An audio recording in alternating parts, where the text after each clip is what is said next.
Bonjour, bon après-midi tout le monde, selon où vous vous trouvez dans le monde.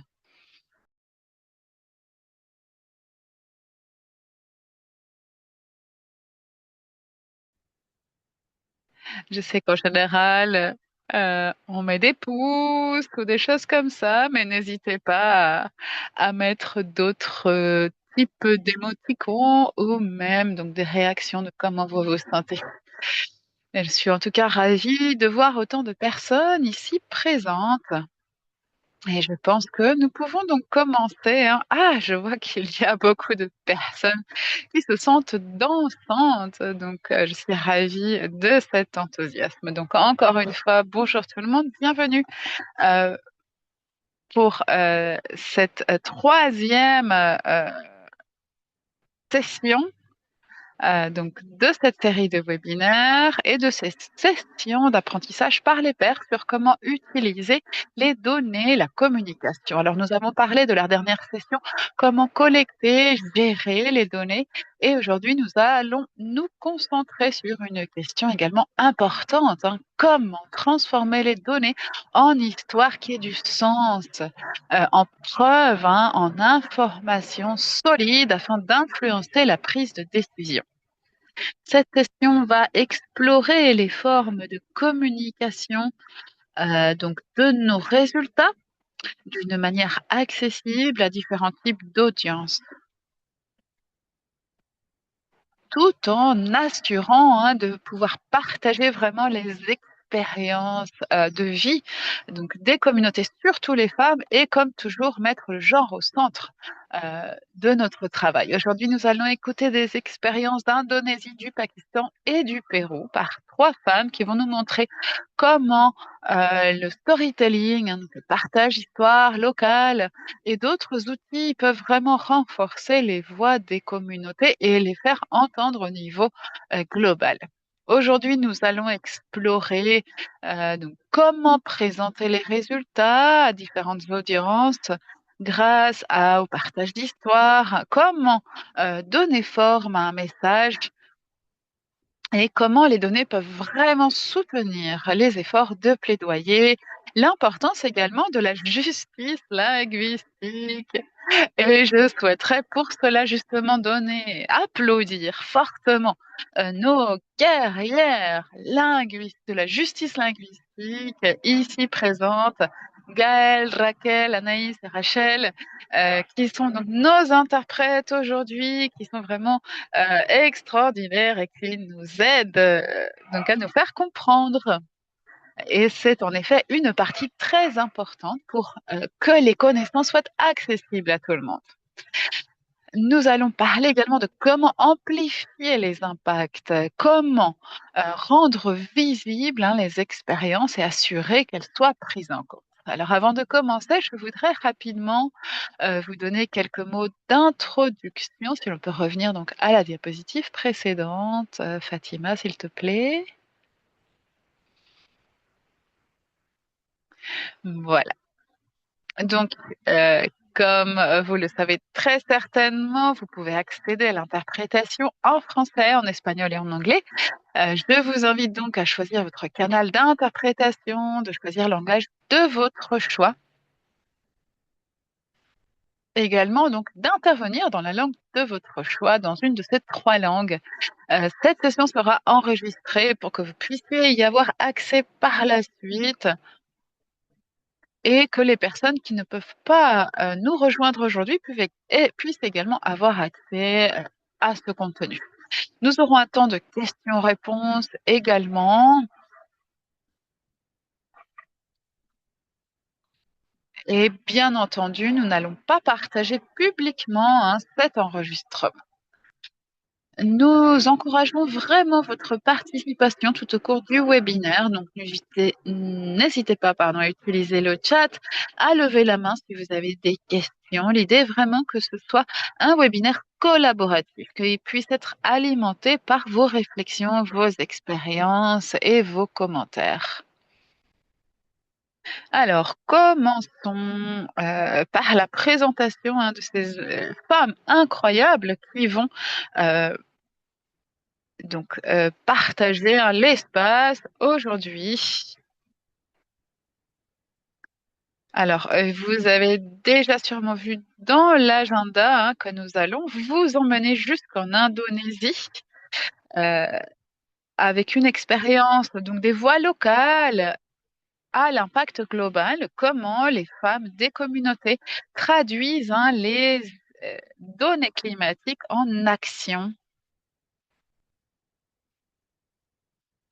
Nous allons ensuite vous emmener au Pakistan avec Pri qui va parler donc d'approches centrées sur les communautés pour la communication et le plaidoyer. Et puis nous écouterons Paola qui va nous parler de pourquoi les histoires sont importantes et de comment traduire les expériences des femmes en preuves, hein, en faits pour l'éducation et le plaidoyer.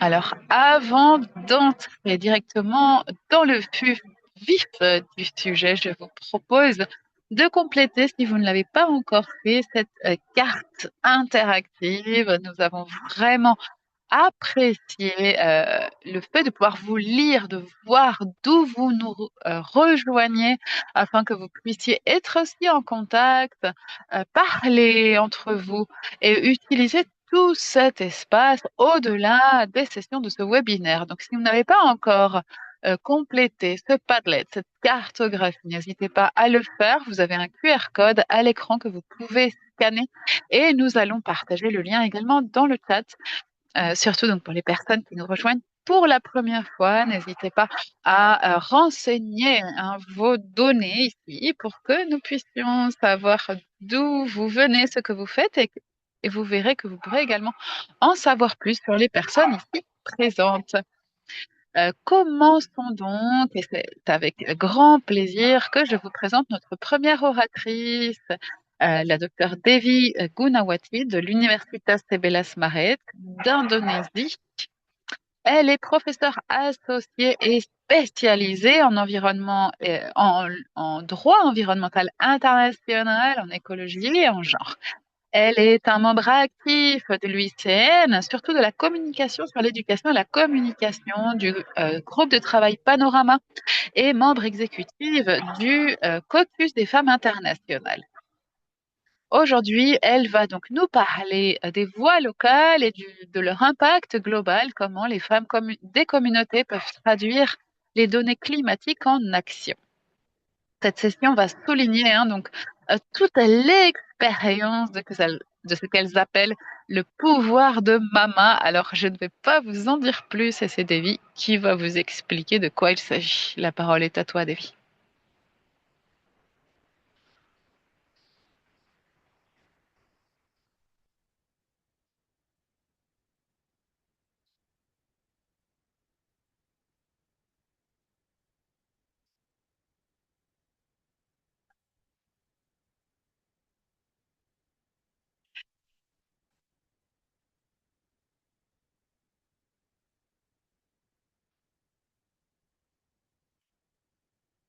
Bonjour tout le monde.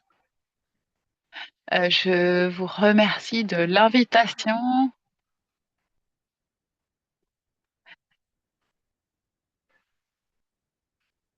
et je remercie également hein, toutes les personnes qui m'ont permis d'être ici aujourd'hui.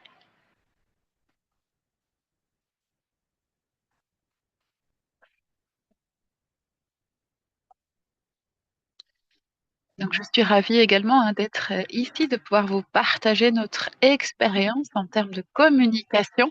Et comme le disait Shruti, je vais vous parlais donc des voix locales et de l'impact global. Comment les femmes des communautés peuvent traduire les données climatiques en action.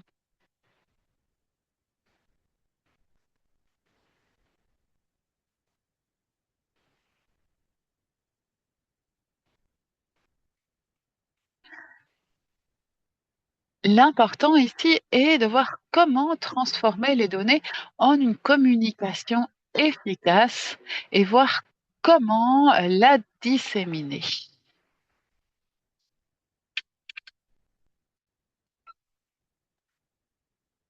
Alors, vous pouvez voir ici, hein, à l'image, la crise des tourbières au Kalimantan du Ouest.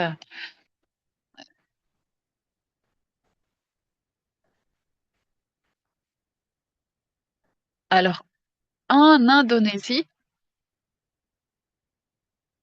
il y a de nombreuses tourbières qui sont principalement en lisière des forêts.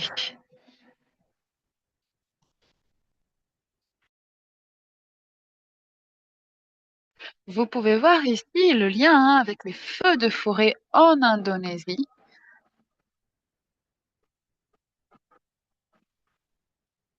Et cette année, ce sont plusieurs provinces du Kalimantan de l'Ouest qui ont été touchées euh, par ces zones, hein, brûlées.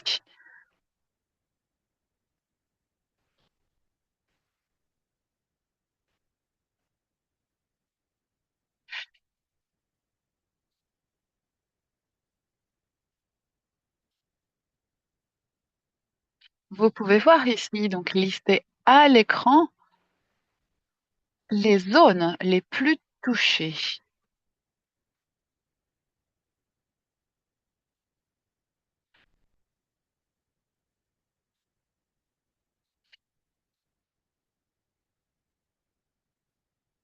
Et très souvent, donc, ces zones, hein, sont euh, gérées, utilisées surtout par des femmes.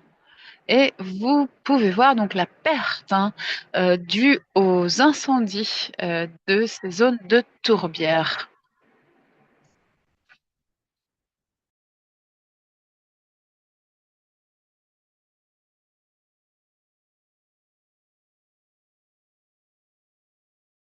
Alors, vous pouvez voir ici l'importance, hein, de ce qu'on appelle le pouvoir de Mama. Est-ce que l'on peut revenir à la diapositive suivante, précédente, s'il vous plaît? Voilà.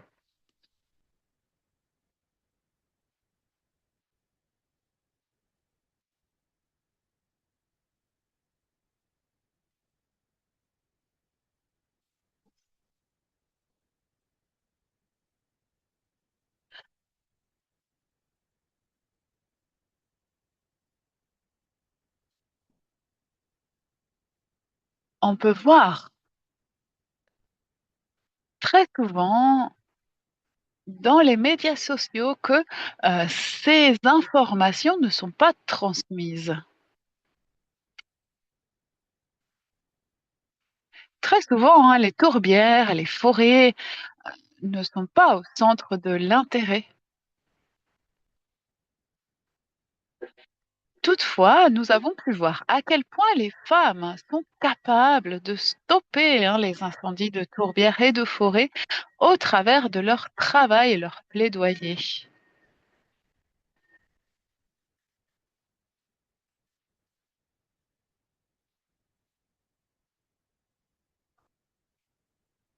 Nous voulions donc vraiment montrer, hein, le pouvoir des femmes pour protéger la vie sauvage euh, et les paysages. Il ne s'agit pas seulement de protéger les espèces ou les aspects de la biodiversité, mais également des aspects sociaux.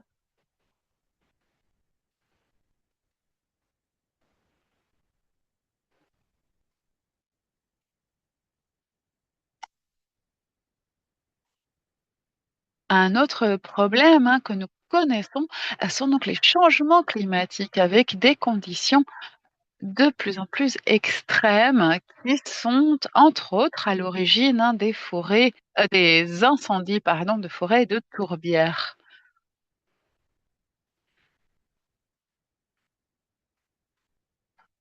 Nous avons donc décidé de collecter les données sur le terrain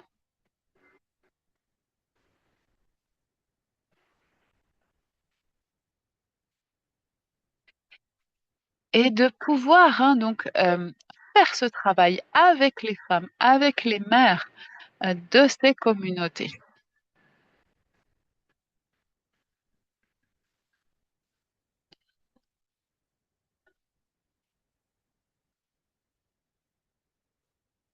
Nous avons donc travaillé hein, avec un grand nombre de membres au travers de ces communautés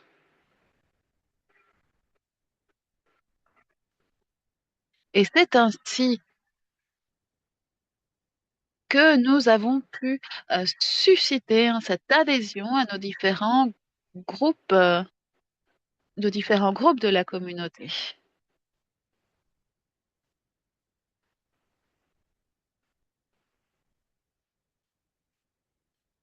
Donc, grâce à ce pouvoir hein, de maman, de femme, nous avons pu euh, collecter hein, ces données au niveau local, puis les partager et avoir une incidence au niveau global. Cela nous a permis également d'autonomiser de plus en plus ces femmes, mais aussi de transformer les discours hein, et les histoires racontées ou le manque d'histoires racontées autour de ces communautés. Alors, comment traduire hein, ces données complexes en action? Il y a plusieurs approches pour traduire, pour faire cela et pour donc susciter hein, cet engagement auprès de la communauté. Vous pouvez voir ici, par exemple, le storytelling, hein, raconter les histoires de la communauté. Ce sont donc les histoires du quotidien des femmes. Je crois que c'est quelque chose de tout à fait unique que nous avons pu développer là. Hein. C'est très intéressant.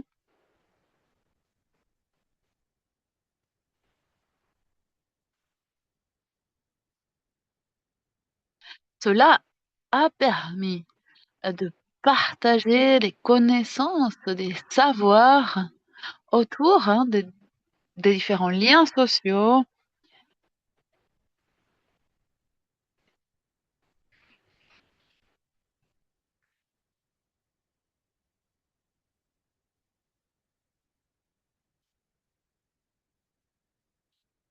Et cela a permis également euh, de diminuer hein, la quantité d'incendies de forêt. Vous pouvez voir également sur la deuxième photo des visuels, des documents courts hein, qui ont été également développés sur comment gérer, contrôler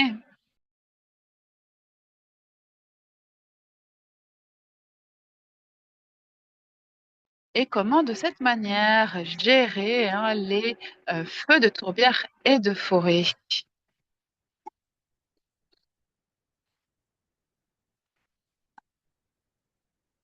Puis il est important de regarder comment passer de l'information à l'action, donc par ce suivi de manière pertinente.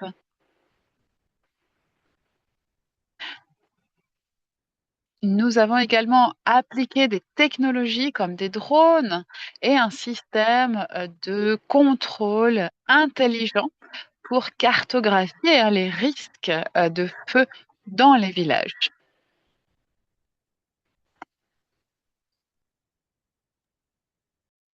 Oui, Davy, juste te rappeler qu'il te reste seulement 2 minutes.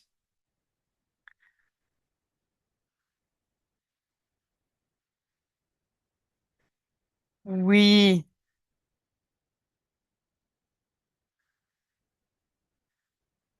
donc on a également travaillé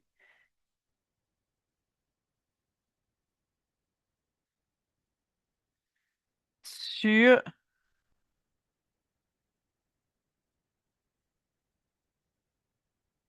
sur le travail avec différentes parties prenantes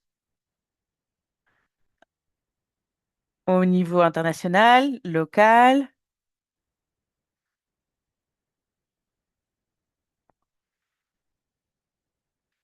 Et donc ça nous a permis de travailler euh, pour réduire les effets des feux. Merci beaucoup pour votre attention. Je vais m'arrêter là. Oui, merci beaucoup, Davy. Désolée du fait de la limite de temps. Ça nous est un peu difficile de rester plus longtemps, mais Davy va rester avec nous. Merci beaucoup de nous avoir partagé une bonne partie de votre travail et on partagera donc la présentation détaillée ensuite avec tout le monde. Et je vois qu'il y a des personnes qui ont des questions pour toi, Davy. Donc, n'hésite pas. Enfin, ce serait vraiment chouette si tu peux rester avec nous. Et maintenant, on va passer à notre prochaine intervenante. Donc, c'est un plaisir pour moi de vous présenter Pré Sial, fonctionnaire au sein du département de l'environnement, du changement climatique et du développement côtier du gouvernement du Sindh au Pakistan. Elle est spécialisée dans la surveillance environnementale, l'évaluation de la qualité de l'eau, la gestion des déchets, la lutte contre la pollution et l'action pour le climat. Elle a beaucoup d'expérience dans la traduction de données scientifiques et environnementales en informations accessibles aux communautés, aux responsables politiques, aux jeunes, aux parties prenantes, pour soutenir une prise de décision qui soit fondée sur des données factuelles et sur du plaidoyer. Et donc, aujourd'hui, elle va nous parler de comment donner sens aux données environnementales à travers la communication et le plaidoyer. Merci beaucoup d'être ici avec nous, Pré. Bienvenue, la parole est à toi. Oui, merci beaucoup de m'avoir invité. C'est un plaisir euh, de présenter donc les résultats de mon travail en tant que représentante du gouvernement et aussi de pouvoir parler de tout le travail que je mène avec les communautés et comment toutes ces données doivent être transformées en action. Ça ne doit pas rester dans des papiers sur des étagères, bien sûr. Et donc, il est vraiment essentiel, tant au niveau du gouvernement, des ONG ou des communautés, de transformer les données en action. Et donc, aujourd'hui, on va apprendre euh, l'importance de d'utiliser les données comme des outils parce que nous sommes face à une grande dégradation environnementale et l'impact réel dépend de l'efficacité avec laquelle les données sont communiquées aux personnes les plus touchées par les défis environnementaux. Par exemple, on a vu les impacts dévastateurs des inondations cette année. On parle du taux des températures. Et si on spécifie les données et les nombres euh, quand on se réfère à la température, quand on se réfère aux inondations, alors ça va être bien plus convaincant. Dire combien de ménages ont été impactés.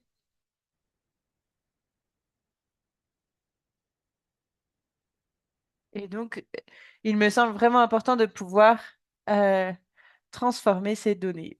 Prochaine diapositive, s'il vous plaît. Donc, par exemple, vous savez, toutes et tous, quand on est sur le terrain, quand on discute et qu'on essaye de comprendre qu'est-ce qui se passe au niveau environnemental à travers les données, on essaye de comprendre les situations réelles en Afrique, en Asie, en Europe, en Amérique latine, et ça va être différencié, mais on est tous et toutes en train d'affronter le problème du changement climatique.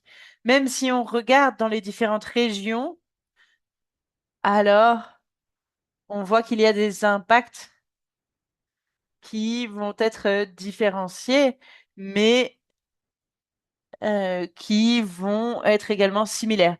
On sait, par exemple, que la qualité de l'air, la qualité de l'eau peuvent être mesurées grâce à certains outils.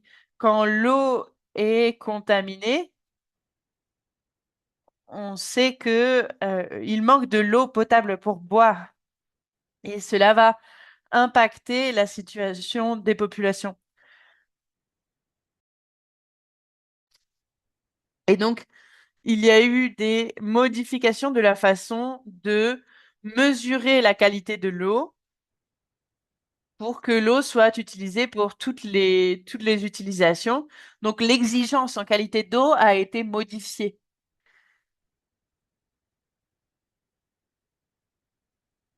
Et donc, il y a aussi donc les indicateurs climatiques sur la température, les précipitations, l'humidité. Chaque pays, chaque région a différents indicateurs. Par exemple, en Asie, en Afrique, euh,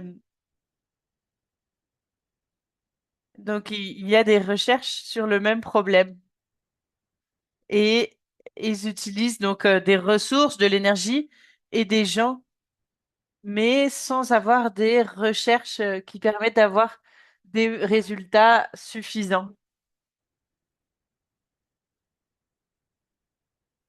Et donc, il est essentiel d'avoir des données environnementales parce qu'elles aident à identifier les sources de pollution et les tendances. Elles contribuent au suivi du changement climatique. Et donc, on voit comment les données qui ont été produites dans le passé nous servent aujourd'hui. Et on voit bien donc comment les désastres qui ont lieu dans certains lieux vont avoir des conséquences différentes. Et cela signifie donc des conditions dégradées, des moyens de subsistance qui sont perdus, qui sont affectés. Ça peut être au niveau de l'agriculture ou d'autres activités. Et donc, le fait d'avoir des données va nous permettre euh, de mieux mesurer. Et il est important ici aussi de dire que quand la recherche a été faite et qu'on n'a pas assez d'informations chiffrées, de graphiques, etc., il est bien plus difficile d'agir sur la réalité. Diapositive suivante, s'il vous plaît. Et donc, quelles sont les lacunes qui existent actuellement? Donc, par exemple, ici, on a des recherches qui sont menées en anglais, mais pour beaucoup de gens, c'est une langue inaccessible. Donc, les données doivent être traduites en langue locale pour être accessibles. Et donc, ça doit être compréhensible au sein des communautés. Beaucoup d'organisations internationales font des grands projets sans avoir la capacité de rendre les données accessibles. C'est sans comprendre généralement que l'anglais n'est pas la langue de tout le monde.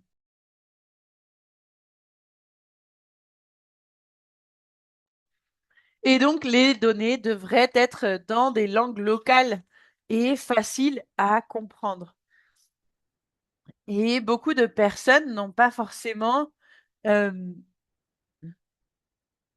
euh, donc les capacités d'accéder aux informations. Il manque parfois Internet ou l'électricité. Donc, on devrait être sûr de faire des recherches dans des langues qui soient compréhensibles et qui soient accessibles hors ligne. On doit réfléchir à qui a besoin de ces données et qui va les utiliser, comment. Et donc, il nous faut voir comment les organisations peuvent aussi utiliser ces données pour obtenir des financements. Il faut des financements pour mettre en œuvre les programmes. Et tout cela va venir impacter la mise en œuvre. Toujours dans des langues locales.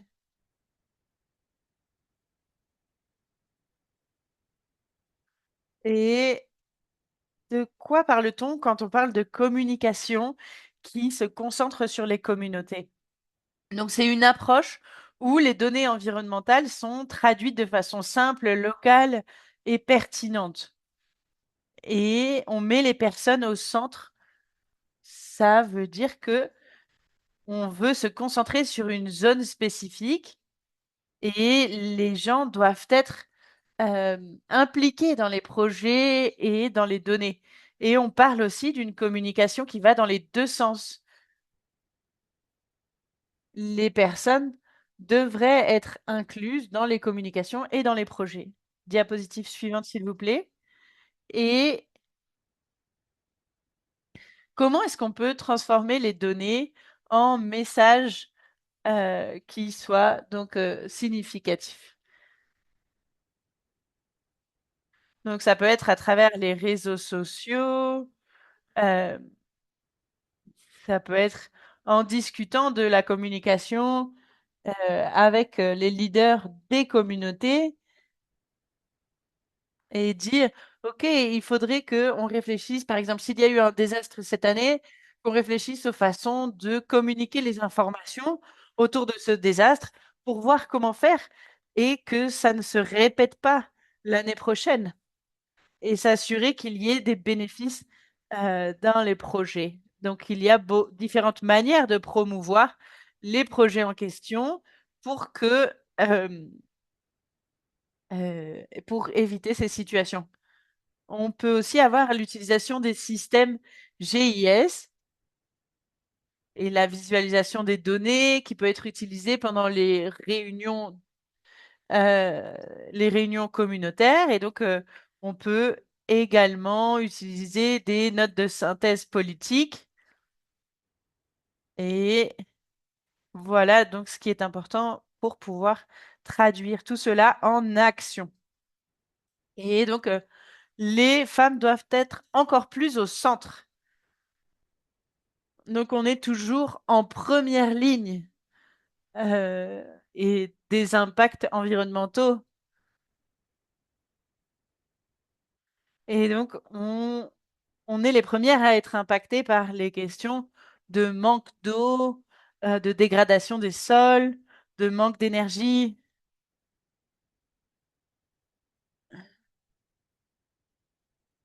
Et donc, il faut absolument travailler avec les femmes, les impliquer de façon participative.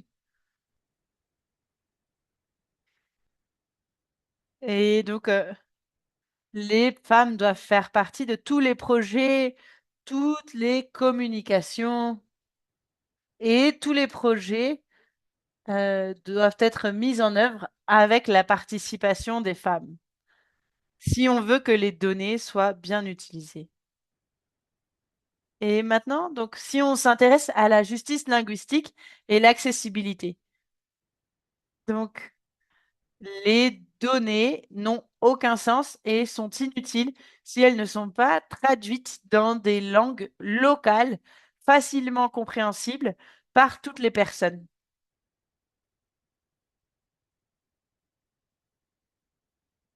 Par exemple, si on a fait des recherches sur Mars et on veut les communiquer sur Terre, ça va être difficile. Il faut que ce soit centré sur les communautés, sur l'humain, sur les femmes. Et il faut aussi donc rendre accessibles les données techniques. Tout le monde n'est pas forcément en mesure de comprendre ces données techniques et il faut s'assurer que ce soit durable. Et il faut que les populations autochtones soient au centre de l'attention. Les personnes connaissent leur vie, connaissent leur contexte et donc il faut apporter des connaissances qui soient utiles. Voilà.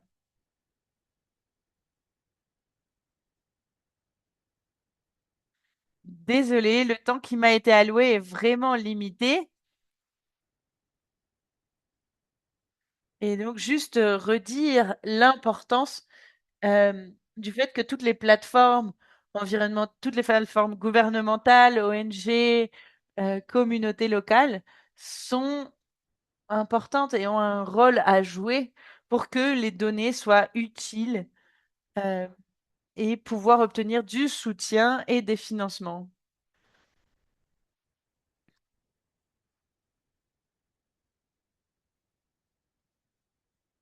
Merci beaucoup, Pré.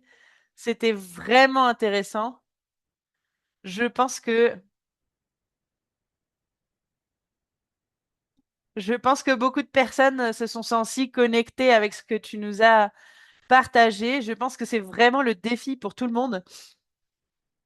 Comment est-ce qu'on peut traduire du jargon ou des données chiffrées en communication qui soit accessible?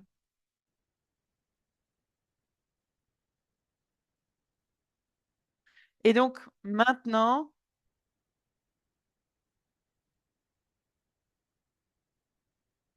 on a un petit sondage.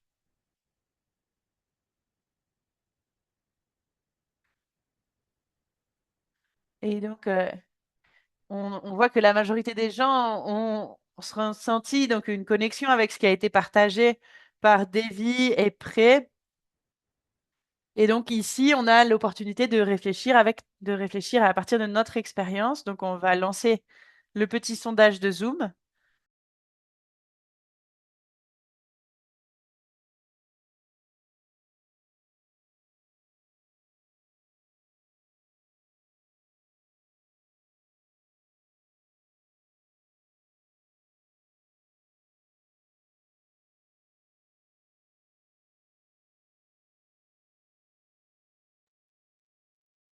Oui, il me semble que c'est bon. Tout le monde doit voir le sondage.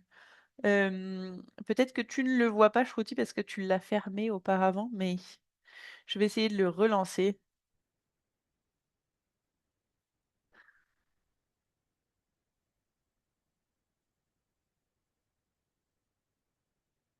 Et donc, il semblerait que donc les résultats soient déjà à l'écran. La question, c'était d'après les données que vous avez collectées et analysées, quel type de résultats produisez-vous généralement? La grande majorité des personnes a répondu en disant des rapports. Je suis surprise que les réseaux sociaux ne représentent pas un pourcentage plus important de la diffusion des données. J'ai l'impression que beaucoup d'informations sont diffusées sur les réseaux sociaux, mais on a aussi donc les notes d'orientation, 11%, et présentation et webinaire, 11%. Ensuite, donc la question suivante, c'est à quel public communiquez-vous le plus souvent vos conclusions? On voit donc décideurs politiques et représentants des pouvoirs politiques, 32%, chercheurs et universitaires, 32%, et membres de la communauté, 26%. Euh, il y a très peu de choses sur les financeurs. Et finalement, je vois ici donc la dernière question. D'après votre expérience, quel type de support s'est révélé le plus efficace pour communiquer et présenter vos éléments de preuve? Donc, on a publication sur les réseaux sociaux, là qui est à 20%, présentation et webinaire 30%.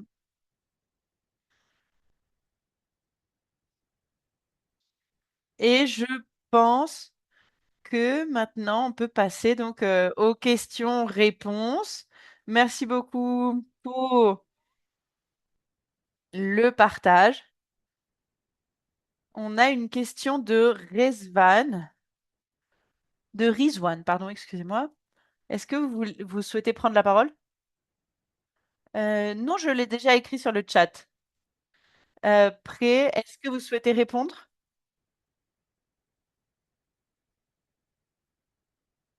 Donc la question qui a été écrite est la suivante. Vous avez mentionné parfaitement pourquoi les nombres ou les données quantitatives sont importantes, mais que faire si mes données ne sont pas seulement des nombres? Par exemple, je vais travailler sur l'impact de la culture de crevettes sur les communautés locales au Bangladesh.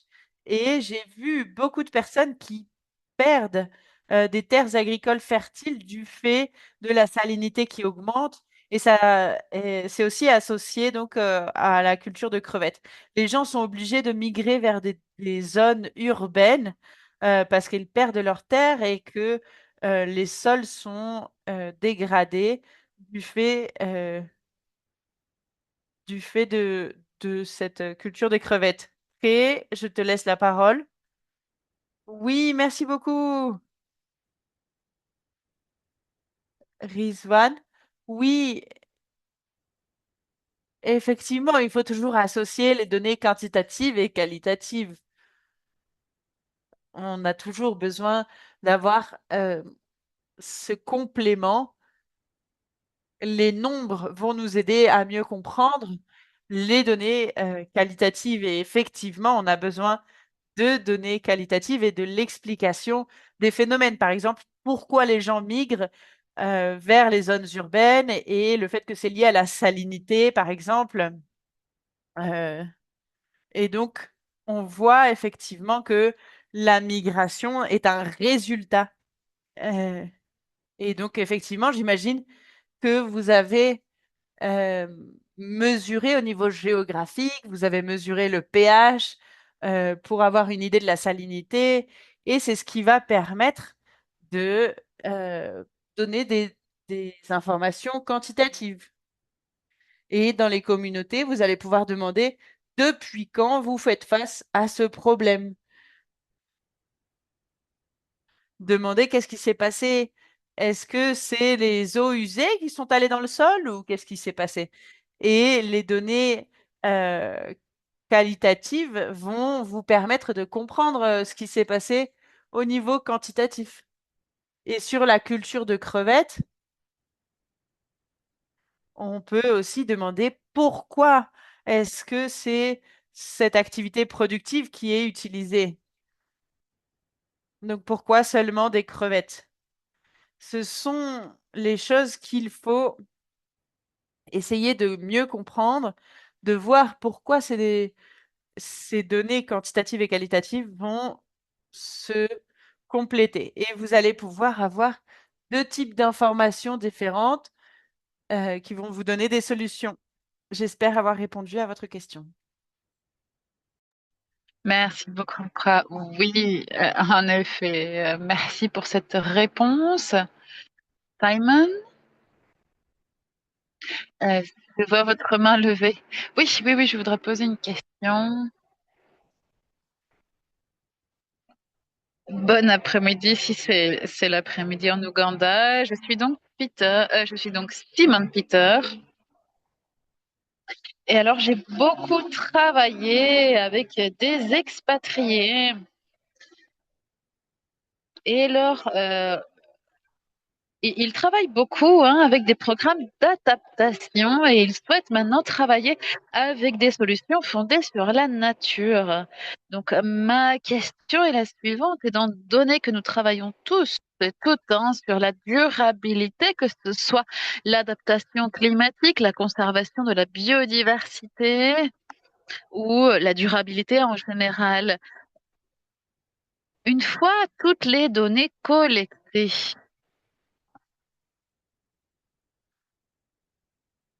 comment les transformer en un storytelling, l'élaboration de récits qui durent dans le temps.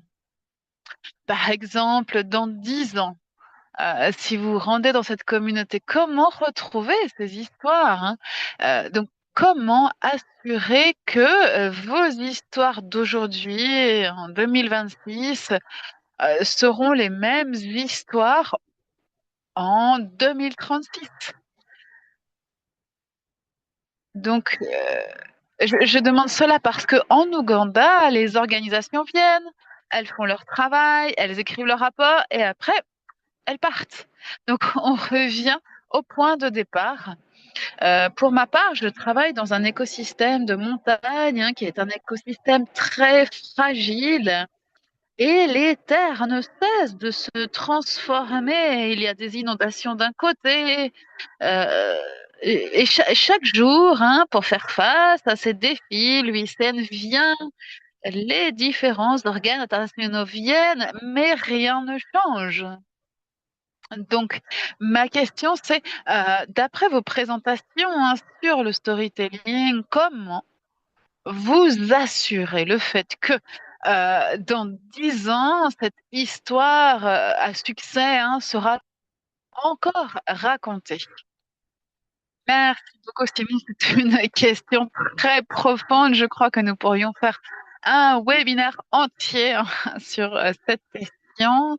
Mais peut-être que Debbie, après, vous souhaiteriez répondre à cette question. Debbie, est-ce que tu souhaites commencer?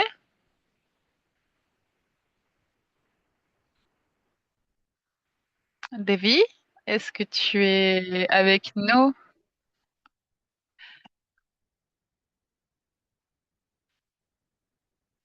Oui, alors, au caucus des femmes,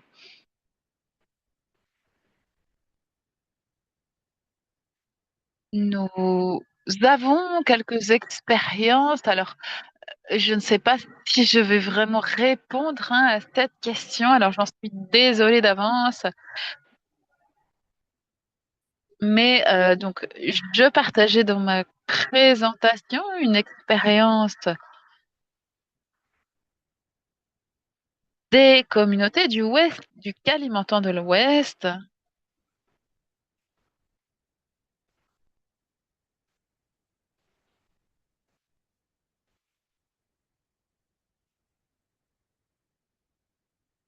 Alors, la majorité des programmes sont définis au sein même de la communauté, ce qui assure hein, la pérennité euh, des résultats, des données les collectées.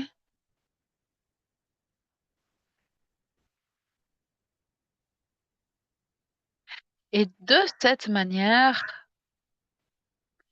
les différentes sociétés, les différents villages alentours peuvent également avoir accès à ces données et de manière collective trouver des solutions aux feux de forêt et aux feux de tourbière. Shruti, si tu peux peut-être répéter la question parce que je ne suis pas sûre d'avoir bien compris. Ou alors, Simon a demandé comment est-ce que vous faites en sorte hein, que la manière dont les récits partagés, communiqués, vont perdurer dans le temps? C'est-à-dire que, par exemple, dans 10 ans, quel sera l'impact, quelle sera la visibilité de ces histoires, de ces récits? Ou en d'autres mots, comment est-ce que vous utilisez le storytelling pas seulement pour partager les impacts, mais également mettre en œuvre hein, des actions qui aient des impacts dans le futur. Hein. Par exemple, si on pense à 10 ans, parce que je sais que tu as parlé hein, donc du storytelling, des récits dans ton exemple. Et désolé Simon, la question était très joliment posée. J'espère l'avoir résumée de manière compréhensible.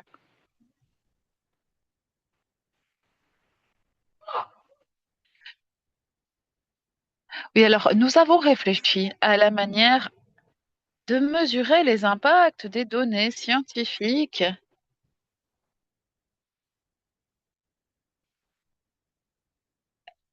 et comment pérenniser hein, les impacts les plus importants. Alors, vous savez, la déforestation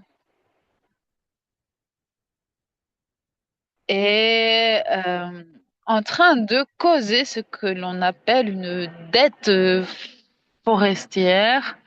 Alors, malheureusement, la communication, la connexion n'est pas très bonne. Et le son de Davy coupe parfois.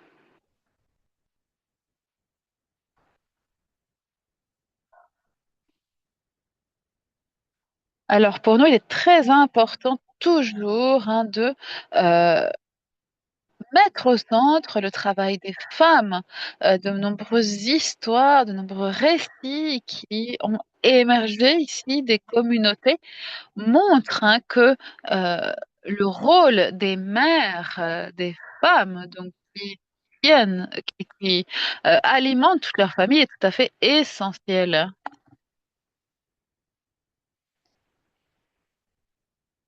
Et les récits qui sont ici partagés sont communiqués dans le dialecte des communautés et ont aidé vraiment à prévenir hein, les impacts des feux de forêt, de tourbières.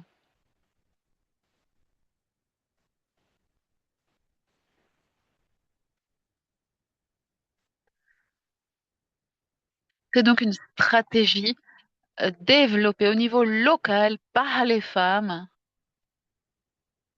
Voilà ce que je pourrais partager ou répondre, Shruti. Merci beaucoup, Devi.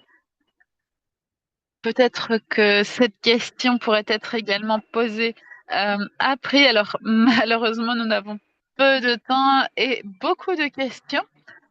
Mais en tout cas, je souhaitais prendre une autre question ici sur le chat. Comment communiquez-vous avec les communautés pour influencer les actions du gouvernement? Une autre question. Et quels mécanismes peuvent être assurés pour établir donc des canaux de communication entre le gouvernement et les communautés et assurer l'aller-retour des informations de la communication?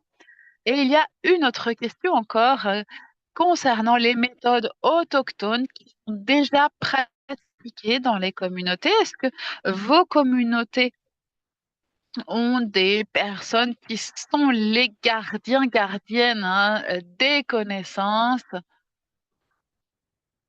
et comment adapter ces récits à la forme plus conventionnelle de l'éducation?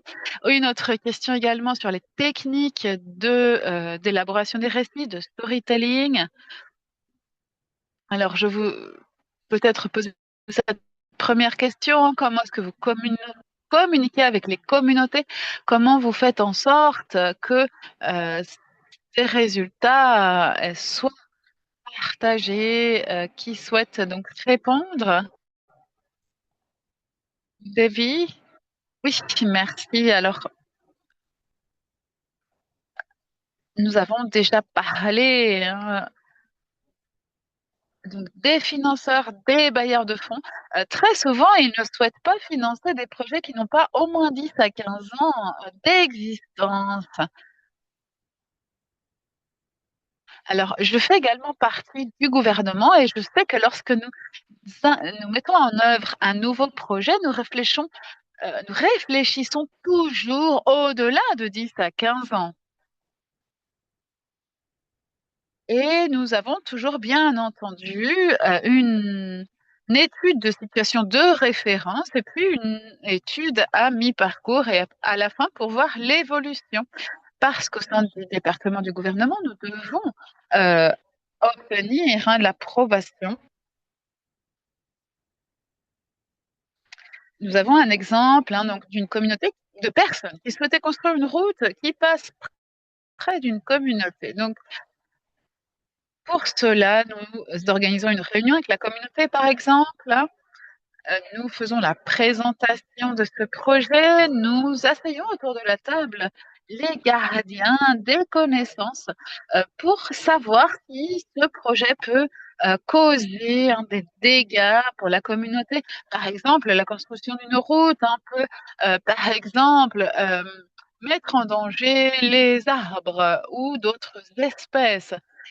Et pourquoi construire une route également? À qui cela va bénéficier? Très souvent, ce sont donc des menaces pour les communautés. Mais concernant la question sur les savoirs autochtones, nous avons mis en œuvre dans notre département un moyen donc de toujours consulter les peuples autochtones. Nous avons par exemple travaillé autour donc de la génération d'eau potable dans un village.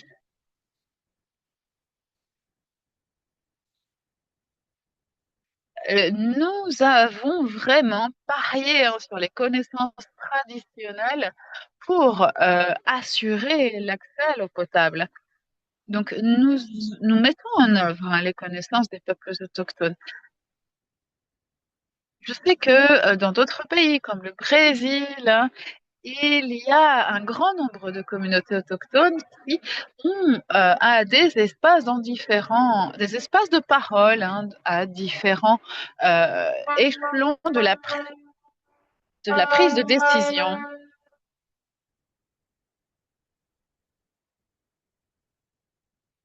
Il est donc important que tous ces projets reçoivent le soutien des communautés. Si ces projets ne prennent pas en compte ces communautés, eh bien entendu, cela va créer des décalages, cela va miner leur futur. Il est important aussi de réfléchir à comment leur donner un meilleur accès aux soins de santé, par exemple.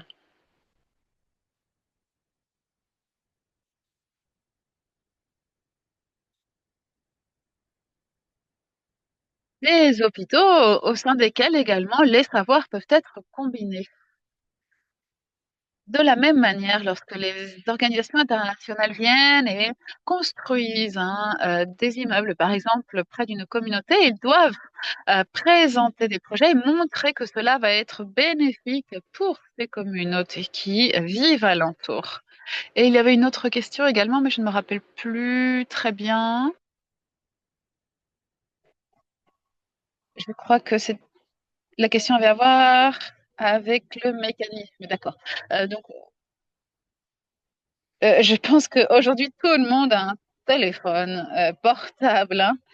Euh, et les téléphones portables sont la meilleure manière, de savoir ce qu'il se passe partout.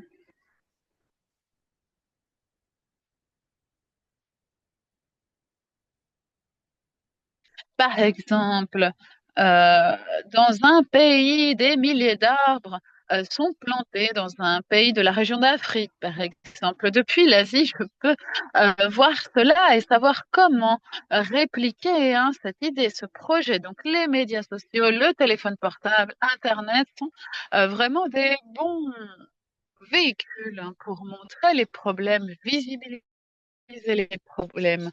Et les gouvernements sont responsables de cela. Donc, si vous avez l'information, vous pouvez réclamer à votre gouvernement, demander d'être responsable de ces engagements internationaux.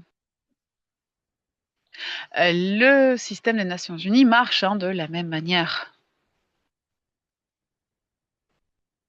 Je crois que j'ai répondu à toutes les questions, n'est-ce pas? Oui, merci beaucoup. Alors, je vais simplement t'envoyer directement les questions parce que il nous reste encore une présentation. Il nous reste peu de temps d'ailleurs pour terminer. Donc, je voulais vraiment vous remercier et vous présenter notre dernière présentatrice, Paola Moreno Roman. Alors, désolée si je ne prononce pas bien les noms. Paola est de Yachacuarmi, Mujeres en STEM du Pérou. Donc, elle est scientifique, communicatrice sociale et fondatrice de Yachacuarmi, qui soutient les jeunes filles et les femmes grâce un renforcement des capacités et des techniques de storytelling, donc de récit. Paola pourra donc nous en parler en détail. Merci Paola d'être. Merci beaucoup. Je vais expliquer ce que Yachak signifie. Je suis donc Paola Moreno Roman. Je suis scientifique, éducatrice du Pérou. J'ai également un, un diplôme en biologie, mais mon intérêt est vraiment voir l'intersection entre la science, l'impact, l'éducation. Et je vais vous parler un peu donc de l'organisation euh, que j'ai créée, donc Yatsak Warmi. Et je vais essayer donc de ne pas dépasser le temps imparti. N'hésitez pas à me le faire savoir si besoin. Alors, un dernier élément euh, que je souhaitais donc partager. Merci. Voilà, c'est la diapositive que je souhaitais. Euh, alors, j'espère que cela va résonner dans mon travail. Il y a beaucoup de personnes qui travaillent à des bases de données autour d'histoires, de récits, d'expériences, mais lorsque l'on souhaite organiser, planifier cela, cela devient très compliqué. Donc, je vais vous parler un peu aujourd'hui de comment nous faisons avec des exemples spécifiques des projets que nous avons commencé l'an dernier. et voir comment nous pouvons donc passer de l'histoire, du récit qui bien entendu est important, mais de pouvoir le transformer, le traduire hein, en information, en données factuelles. Alors, je suis fondatrice de Yachakwami, qui est une phrase en quechua. C'est une des communautés autochtones hein, les plus larges au Pérou, mais c'est aussi une langue. Et quand j'ai commencé cette organisation, je cherchais un terme qui souhaitait dire donc femme scientifique. Mais en quechua, le mot scientifique n'existe pas. C'est quelque chose, un concept plus moderne. Et le mot le plus proche que j'ai pu trouver, c'est donc la femme qui sait. Euh, donc la connaissance, hein. C'est une organisation donc basée au Pérou qui est menée par des femmes, même si nous sommes complètement ouvertes donc à la présence d'hommes au sein de l'organisation. Nous pensons que cela est très important.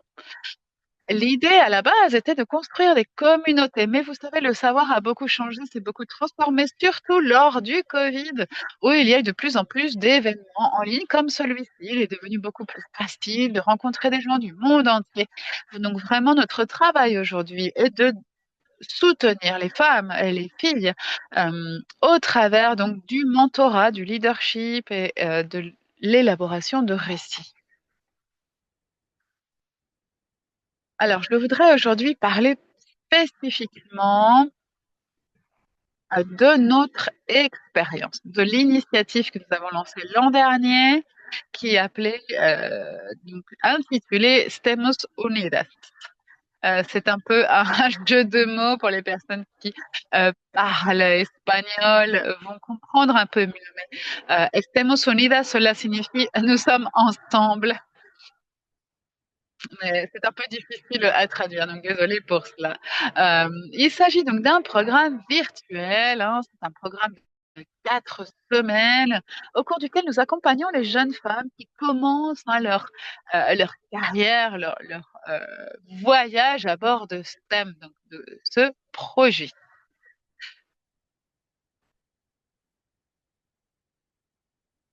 Alors, quand j'ai commencé, je n'avais pas accès à des guidances, à des directives professionnelles. Donc vraiment, on navigue un peu en aveugle, on ne sait pas vraiment à quoi s'attendre. C'est pourquoi j'ai souhaité, donc avec des jeunes femmes, pouvoir les accompagner pour que lorsqu'elles arrivent dans l'espace professionnel, elles aient déjà euh, des cartes, des outils pour comprendre hein, comment naviguer dans ce monde. Même si l'expérience de chacun, de chacune est unique, il y a des outils qui nous permettent hein, de faire ce voyage beaucoup plus facilement. Nous avons donc eu pour cette première session 9 jeunes femmes âgées de 16 à 21 ans et venant de différentes régions du Pérou, euh, dont donc les participantes de peuples autochtones Quechua. Et vous savez, donc le Pérou, hein, c'est un pays très divers culturellement. Et je voulais également mentionner ici, et qui est d'ailleurs plus lié peut-être hein, donc au thème d'aujourd'hui, autour de la collecte de données, c'est que lorsque je réfléchis à la collecte de données, eh bien, il y a de nombreux problèmes qui émergent et qui sont similaires. Mais mon idée était de pouvoir aller au-delà des problèmes et de vraiment voir comment collecter les données, comment soutenir le travail de ces 9 jeunes femmes pour voir comment collecter des données pour développer hein, des notes politiques, par exemple. Nous avons utilisé pour cela différentes enquêtes, études, afin de comprendre la situation de chacune, de voir donc leur point de départ et l'impact que ces sessions ont eu sur donc leur progrès, leur développement à la fin de ces 4 semaines. Nous avons donc pour cela mesuré cette dimension. Nous avons regardé leur confort, leur capacité de s'exprimer, ce qu'elles connaissent, hein, des opportunités, leur connaissance de leur rôle académique,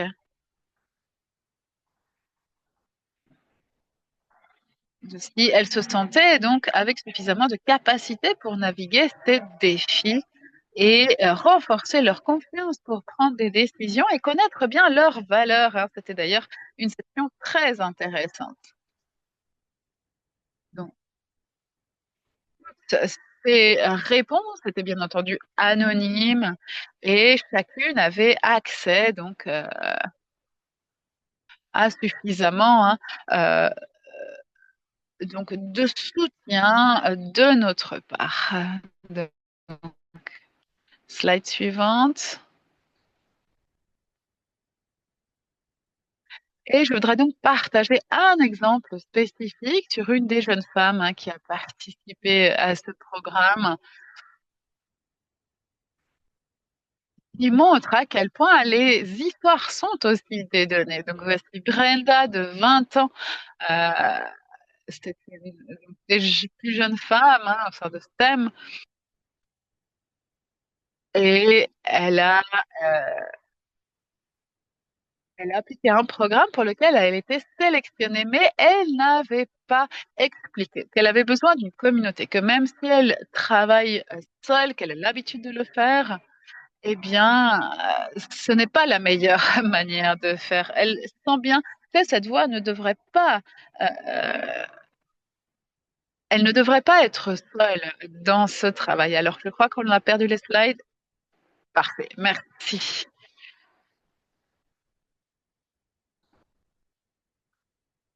Parfait, merci beaucoup. On est revenu à la diapositive. Donc, il y a beaucoup de recherches, hein, faites qui montrent que des rapports ont été publiés il y a de nombreuses années déjà euh, sur l'importance de ne pas seulement améliorer, hein, les ressources des femmes, mais également qu'elles puissent se maintenir à ces postes.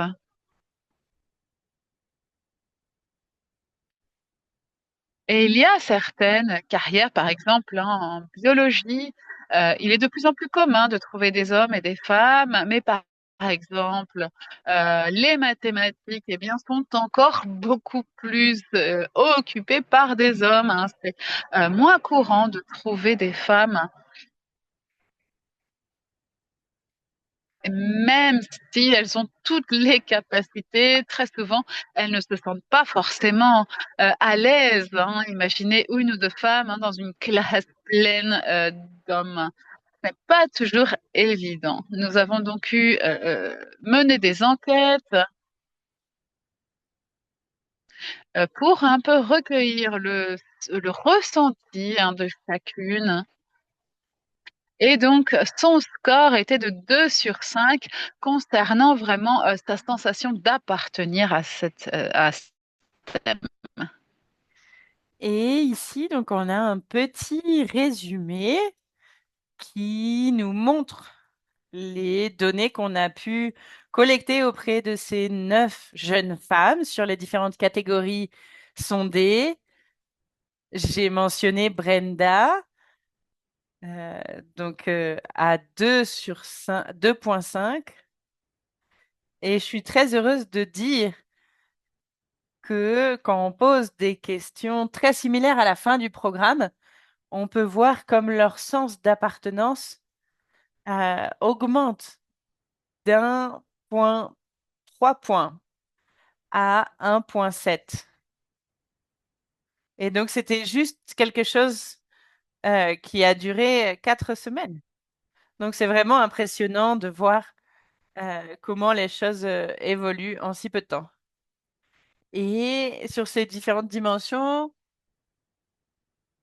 qui ont augmenté, on peut donc voir les données ici. Et si on revient à l'histoire de Brenda, c'est vraiment incroyable de voir comment on s'est passé de 2 sur 5 à 5 sur 5 euh, en ce qui concerne son sens de l'appartenance. Et donc, on a pu collecter des informations sur différents indicateurs et leur expérience, comment celle-ci se transforme.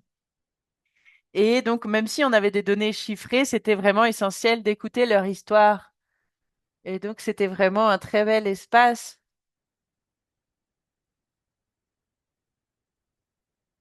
Et Brenda est actuellement très active dans sa communauté. Et donc, on peut voir ici sur cette diapositive qui me semble être la dernière, on se prépare pour la suite. Et donc, on a été en mesure de chercher des financements. Et donc,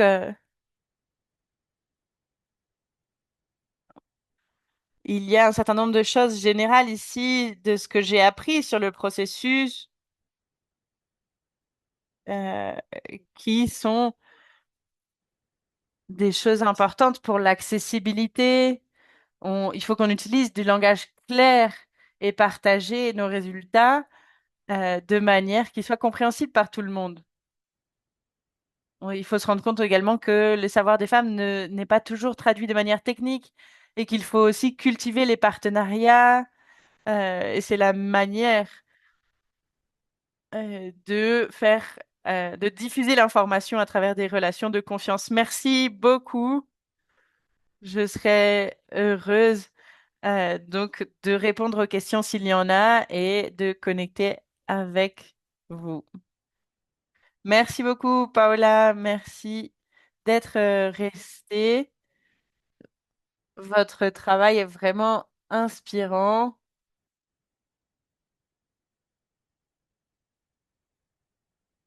et je pense que c'est vraiment une masterclass d'expertes. Donc, votre présentation était vraiment un exemple incroyable de comment la manière de raconter les histoires transforme les choses. Et donc, il nous reste maintenant 5 minutes. Est-ce que quelqu'un a d'autres questions à poser?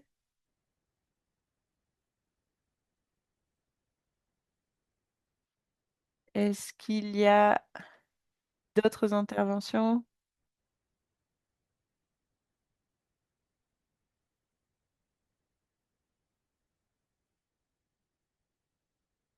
Bertha, est-ce que tu souhaites poser ta question de manière très brève pour garder de l'espace pour d'autres questions ensuite? On a ici. Oh oh. Allez-y, Bertha, allez-y.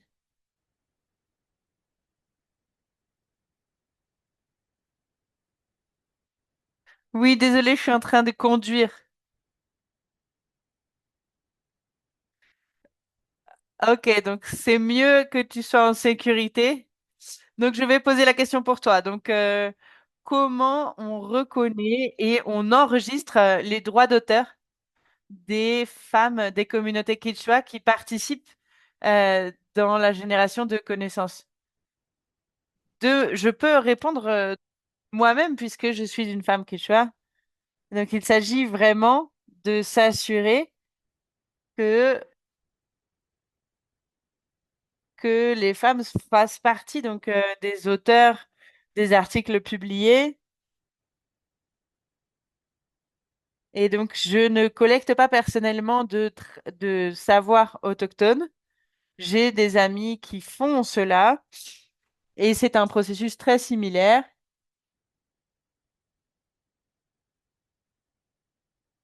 Et donc quand on a une équipe complète qui est engagée dans un processus, les personnes qui participent sont incluses comme auteurs, autrices. Bertha, je ne sais pas si c'est facile de me comprendre si tu es en train de conduire, mais et je peux passer à l'espagnol également. Mais l'autre façon de comprendre ta question, ça peut aussi être de penser donc aux pratiques culturelles autochtones, à la médecine autochtone, l'utilisation des plantes.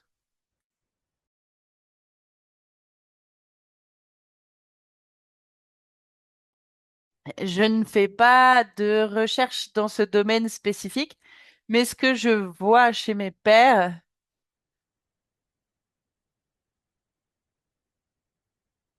c'est que généralement c'est une conversation avec les apous, avec les leaders des communautés pour avoir leur approbation et il va y avoir également une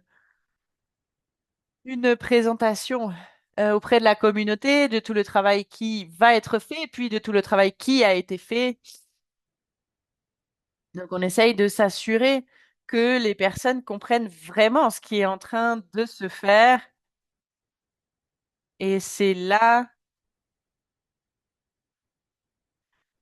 que ces connaissances peuvent être collectées. Et ce sont des connaissances qui ne sont pas spécifiques à une seule personne, mais à la communauté. Et ça va être mentionné euh, dans les remerciements.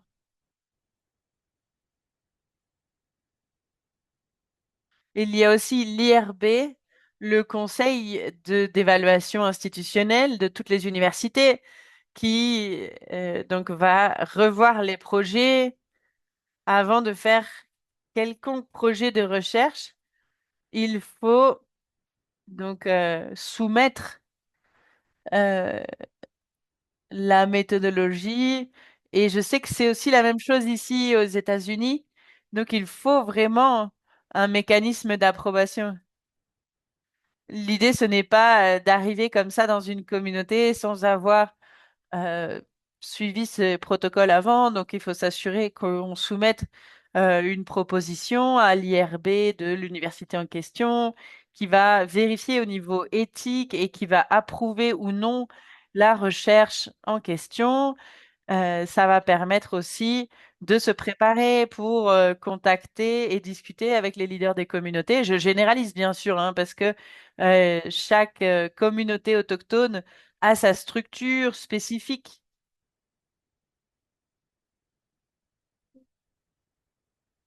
Et parfois, le fait d'avoir une permission écrite n'est pas suffisant.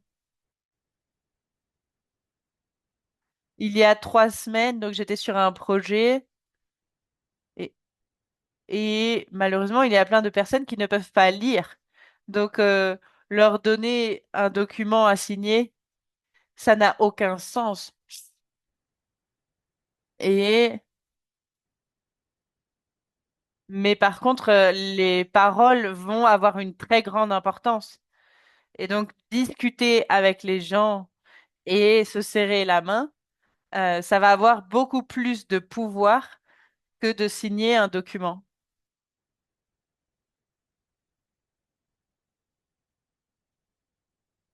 Et donc, il faut s'assurer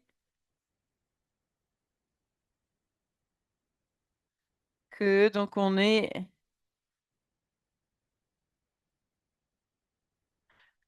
donc le l'approbation de l'IRB et que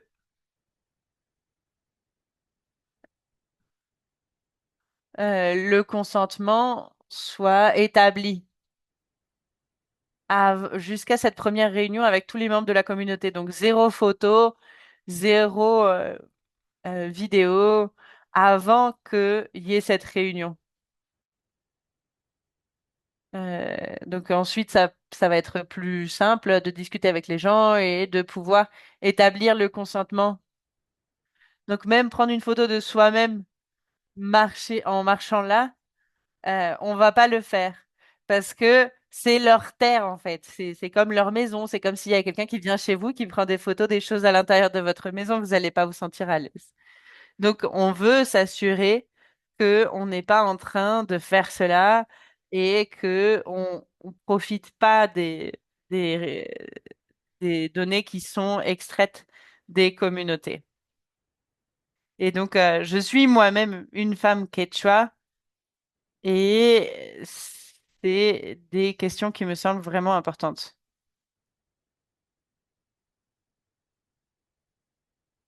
Merci beaucoup.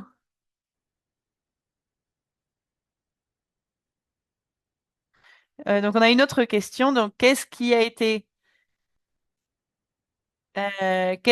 gagné et qu'est-ce qui a été perdu en passant du présentiel au virtuel? Donc, on a réussi à discuter avec beaucoup plus de personnes, à arriver à beaucoup plus de personnes grâce à Zoom. Donc, je pense que c'est le plus important ici, avec la diversité des moyens de communication. Mais ce qui a été perdu, c'est donc qu'il y a une relation différente quand on est en personne et la confiance est tout à fait différente. Donc, on parle de compétences, euh, relationnelles et pour avoir un impact réel, souvent c'est important d'avoir une vraie relation personnelle.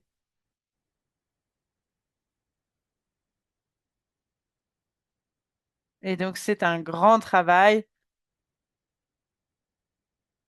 Et donc, on va avoir cette année, la même chose. 4 semaines de discussion en ligne. Et ensuite, on va être en mesure donc de donner un financement aux femmes qui vont qui vont participer. Merci beaucoup, Paola.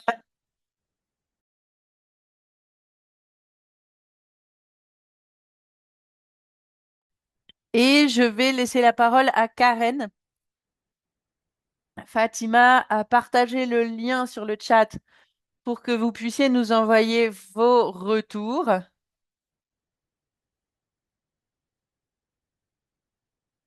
Et c'est aussi pour nous un moyen de voir qui est venu.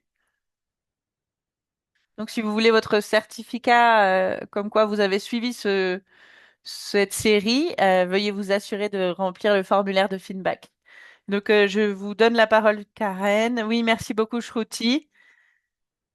Et je voudrais d'abord remercier les 3 intervenantes et donc remercier toutes les personnes qui ont été présentes lors de ces webinaires, cette série.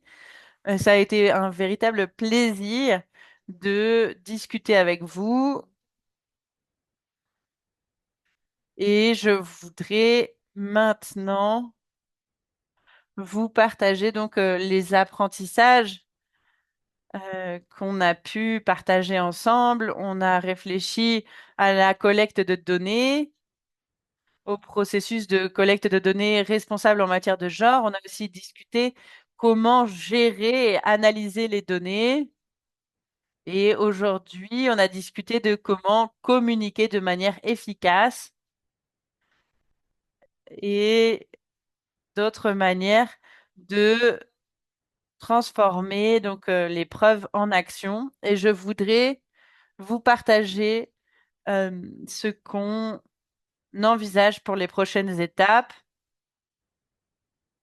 Donc, la prochaine session va être une session de réflexion plutôt que de proposer plus de contenu. On va partager des réflexions, des apprentissages sur ce qu'on a appris, qu'est-ce qu'on peut améliorer et est-ce qu'on peut se mettre d'accord collectivement sur la suite.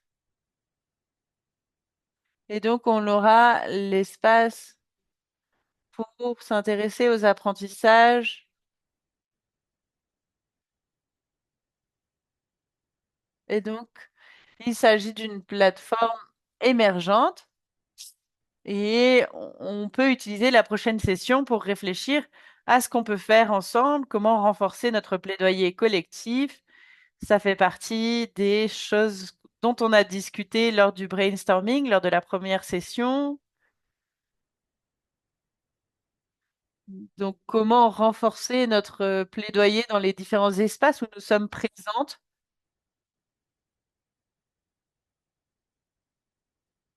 Et on va aussi parler de collaboration autour des COP. Et de cette manière, on pourra voir quels sont nos projets pour pouvoir se soutenir les uns les autres, les unes les autres.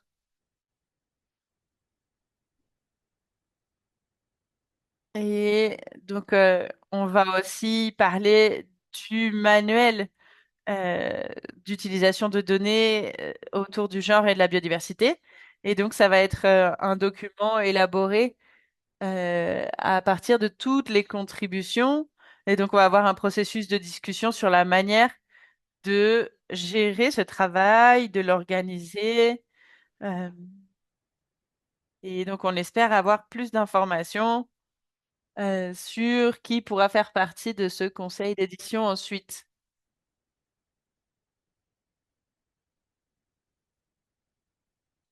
Et donc, on espère que vous pourrez être là lors de la prochaine session. Merci beaucoup. Et ici, donc, juste un petit rappel sur les feuilles de travail. Donc, on vous invite à participer en apportant donc vos différentes expériences. Et donc, vous n'avez pas besoin d'envoyer un document académique du tout ou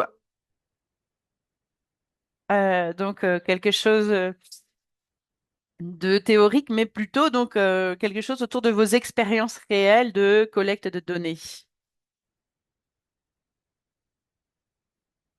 Je ne sais pas si c'est la dernière slide ou non. Et donc maintenant, je laisse la parole à Fatima pour la photo de groupe. Merci beaucoup à tout le monde. Ça a été un grand plaisir d'être ici avec vous. À toi, Fatima. Oui, merci beaucoup, Karen. Est-ce que je pourrais vous demander de mettre votre caméra et de nous montrer vos magnifiques sourires pour qu'on puisse prendre une photo maintenant?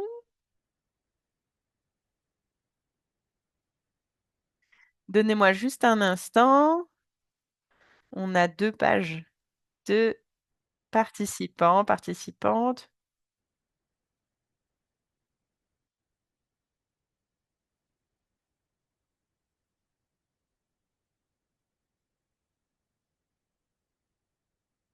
Merci infiniment. Merci beaucoup à tout le monde pour votre partage et je vais rendre la parole à Shruti. Merci infiniment d'être venu et on espère vous voir lors de la session de réflexion.